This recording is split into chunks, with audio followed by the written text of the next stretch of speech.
Yan po ang ating score, 8-4. Lamang po ng 4 ang Perpetual over Adamson here in the third set. Bato naman natin kay Ate Ivy. Thank you, Tito Noel.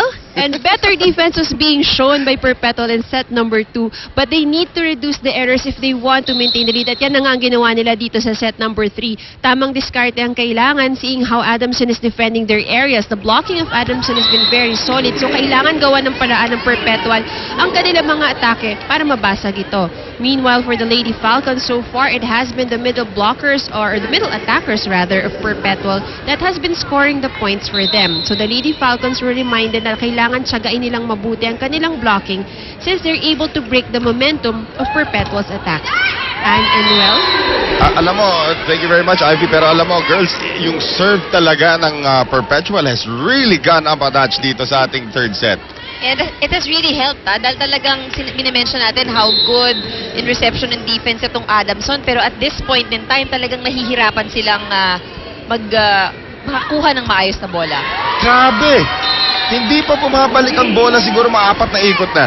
Hindi pa bumabalik. Ace on ace on ace ang nangyayari dito. It's back to back for Sandra. Grabe yung nilalaro nila ngayon in terms of the service. Kanina ko hindi lang nag-error si Diaz. That was also back to back. Bago na formation ngayon ng Adamson. Just so that they can try to contain this wicked serve from Sandra De Los Santos. Angela Benting. Argarin. Across. Cases. Guevara. Paat. Diaz. Cases. Lusot. Ito na si Benting. And Benting gets it at napauwi na lang doon si Sandra. Well, she had a good run with her services. So 11-5. Kailangan makabawi rito Adamson in terms of serve. Let's see if Mylene Paat can get this one done. It's one of the biggest leads also. Whoa, nice serve also from Paat.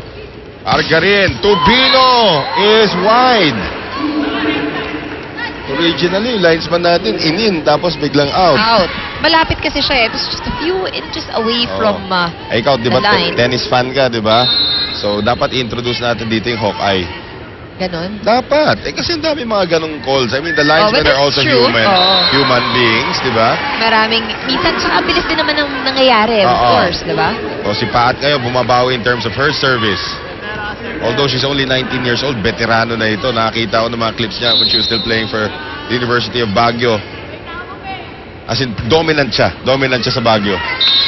Napalakas ka lang yung serve. Ay, yata yung pinag-uusapan yung dati yung eskwelahan. Nako-conscious siya. Yun. 12-7. Ito ngayon si Joy Cases. Former Letran Lady Knight. Oh. Palitan ng service ace talaga rito. Poor reception now. Really plaguing the Lady Falcons. Pero hindi lang naman...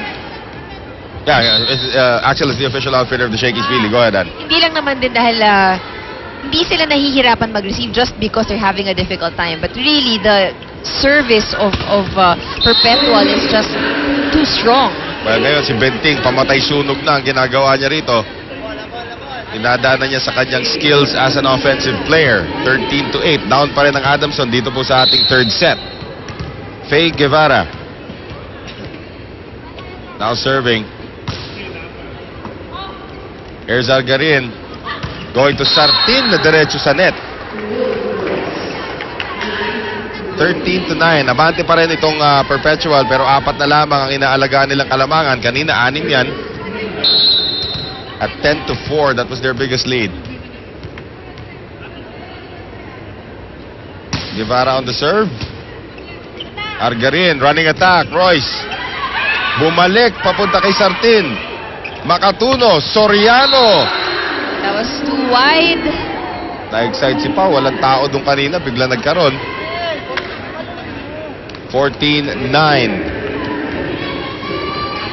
Arian Argarin.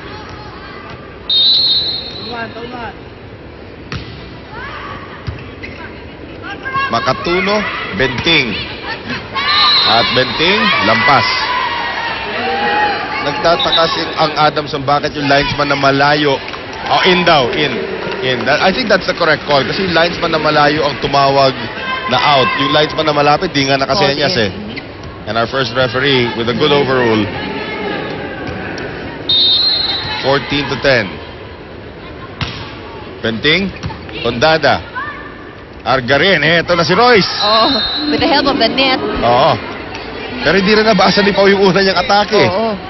Actually, Tubino has been very effective Right. in this game. And many predicted that this would be the long match. Icasa is the official ball of the Shakey's V-League. Tubino. Listana back in as the libero. Pineda, yes!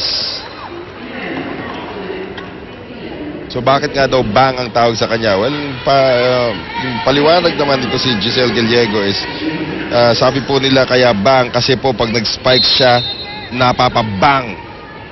Napapabang ka na lang. Oo. Ito ba, si Boom yata mahilig doon eh. Bang! Bang! Oo. Kaya lang si Boom naman yun. Boom naman siya, ito bang. Ito bang.